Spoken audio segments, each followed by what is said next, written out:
What's up everyone? Welcome back to my channel. In today's video, I am showing you 10 horror movies that you should be watching in the month of October. If you're brand new here on my channel and you love and adore physical media and everything to do with movies, then hit that red subscribe down below as well as that like button, but most importantly that small notification bell so you don't miss any videos like this in the future. So what is the reasoning for this video? We are all preparing, all of us physical media collectors are preparing our horror movie watch list for the month of October. And sometimes we go to good old reliable, the franchises. All the franchises we love and adore. I'm talking about Halloween, Scream, Friday, and also Nightmare. Now there's nothing wrong with the franchises. If you love them, that is fantastic. But sometimes it's good to get out of the rut and experience other movies besides the franchises that we love. So that's what I'm doing in this video. I'm recommending other films that are kind of underrated, that I feel no one really talks about. So I'm going to focus on some movies that need a little bit of love. These horror films need some love.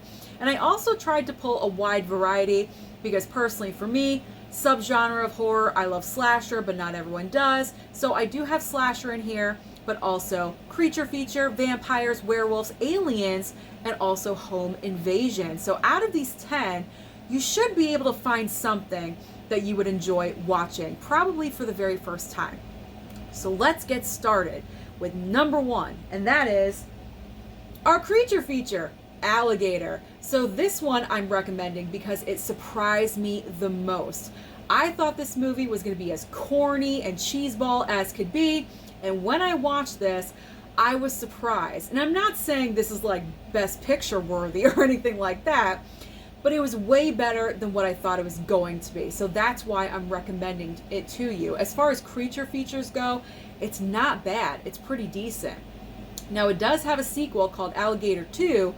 That one is probably the more cheeseball one, but as far as the original, this one is decent. And it also has credibility because the star of the movie is Robert Forster, and he was a good actor back in the day. So I'm not sure if he was a big star when this movie came out, but he does have great acting skills and they do show in the movie. So there we go. If you're looking for a great creature feature on 4K with a great transfer, this 4K transfer is phenomenal. It's so good. One of the best of the year.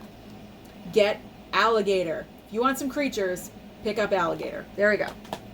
Okay.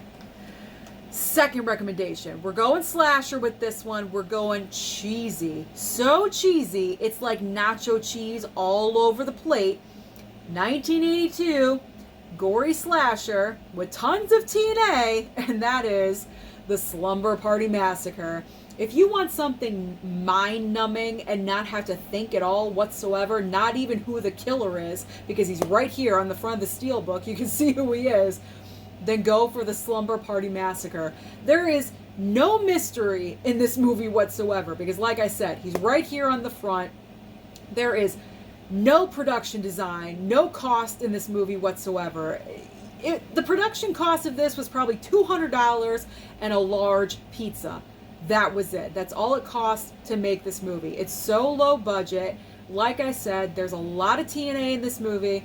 So if you are not a fan of nudity in films, you might want to avoid this one. But if that's your go-to, then there you go. Go with Slumber Party Massacre. So like I said, there's no thought in this. There is some questions. I will say that because I'm not going to spoil anything. There's questions, and that's it. That's all I'm going to say. But yeah, if you just want mindless entertainment, go with Slumber Party. You can't really get more mindless than Slumber Party. I got to be honest. Okay, switching gears here. We are going to werewolves now. I am recommending Gingersnaps. Now, this is partly for one of my friends, Tony P, because he loves werewolves, and I know he enjoys this movie. Now, I watched this for the first time a few months, I would say 6 months ago I watched this for the very first time. I really enjoyed it because we have a different perspective, again, on the werewolf concept, because we have these two girls right here. They are sisters. They're in high school, so that's different. Sisters in high school.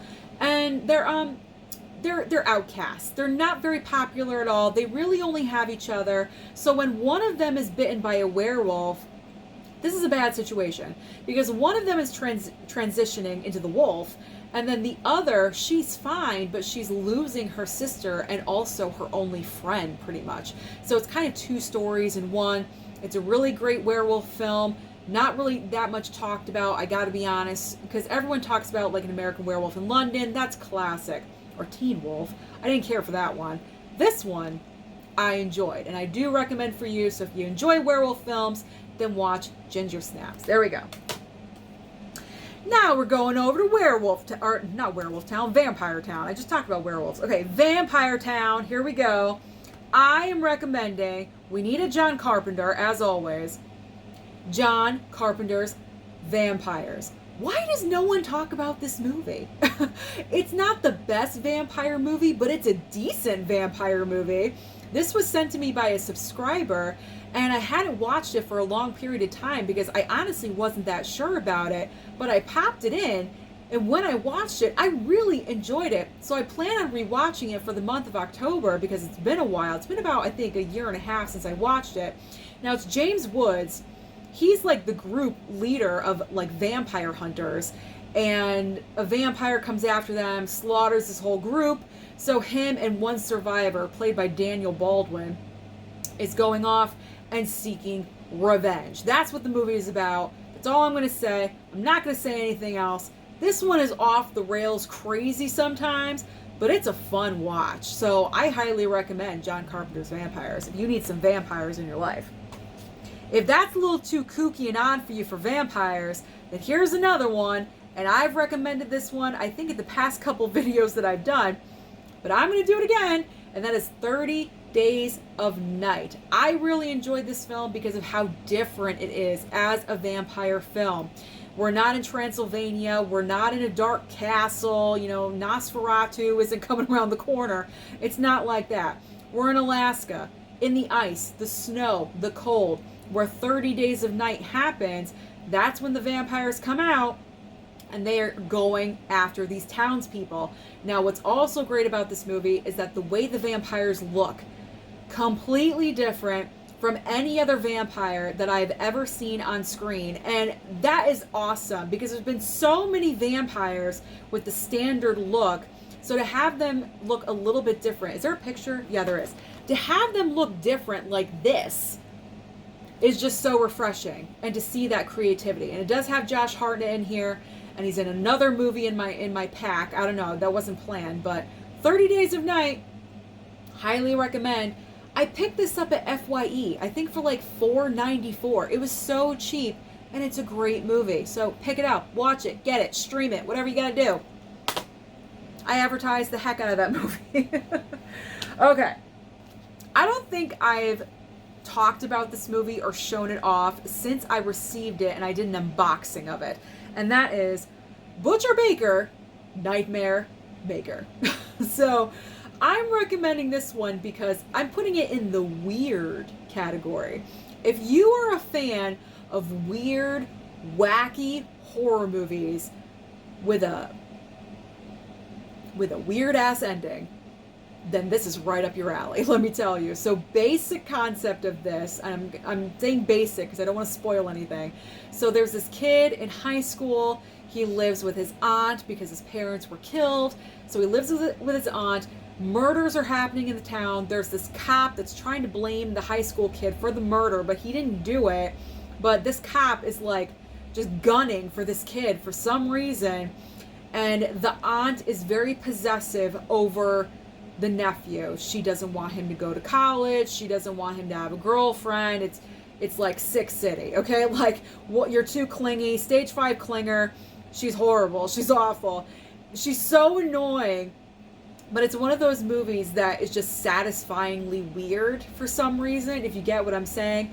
I mean, the title alone, Butcher Baker, Nightmare Maker, is such a messed up sounding nursery rhyme element.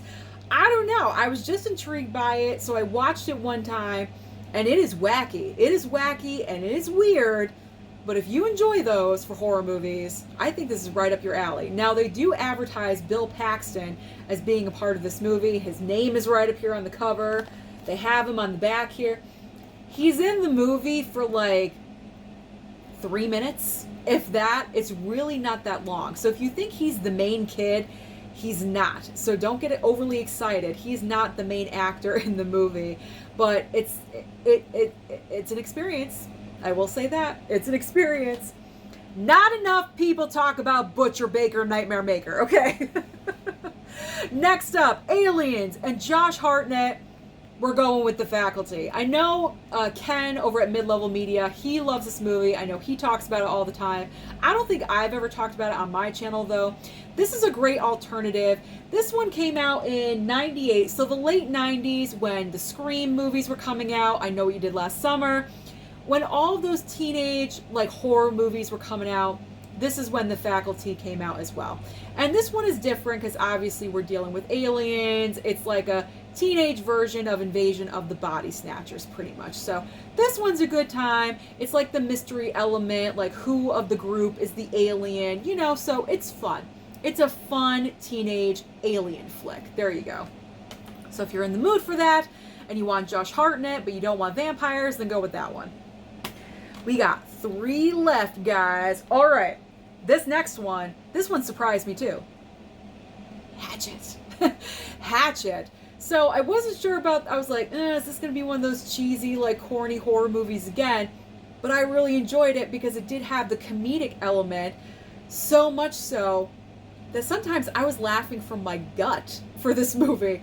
Completely unexpected, but it does also have the horror element as well. So it's well balanced between the comedy and the horror. It's not like Scream, it's not like that, but you just gotta watch it. You just gotta watch it and then you'll understand. But it's got some great kills in here. It's funny, it's entertaining, it moves quickly. Plus it has 3 horror icons in this film. Tony Todd from Candyman, Robert Englund, who's Freddy Krueger, and also Kane Hodder, who played Jason in some of Friday the 13th movies. How can you go wrong when you have 3 major horror icons in one movie? Come on! So give Hatchet a chance, guys. Hatchet, underrated. Give it a chance. Okay.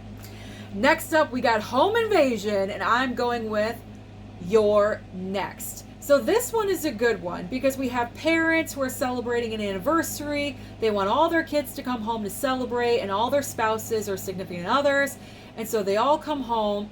But what ends up happening, a home invasion happens and there's a major twist in this movie that is satisfying, that I did not see coming. I did not see the twist coming. So that was great because when I can't see a twist coming, that always satisfies me because I hate when I can already know and I already pick it out. That's no fun. That's no fun. So this one was great. Good time. You have a great final girl in this movie. She can kick anyone's ass. Like she's a fighter and a survivor. She knows survival skills. It just so happens she knows survival skills. So that's definitely a benefit in this movie. And this is a great alternative to other home invasion movies like, say, like The Purge. So if you don't want to watch The Purge, then give You're Next a try. So there you go. You're Next. Finally, my ending movie. Now, this one is a part of a franchise. However, this franchise is dying, unfortunately.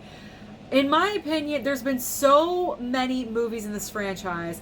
The latest attempt to reboot this franchise, in my opinion, failed miserably. I'm not sure where the future of this franchise stands. In my opinion, this movie right here, The Texas Chainsaw Massacre, is the best movie of the franchise. Now, I enjoyed the first movie as well, but the problem with that movie, it's not as gory as this one. So if you want the gore factor, I would go with The Texas Chainsaw Massacre. Now this is with Jessica Biel, just so you guys know. The original film, not as gory, although described as gory and like the most horrific movie ever seen on film, but that was back in the 70s when that happened.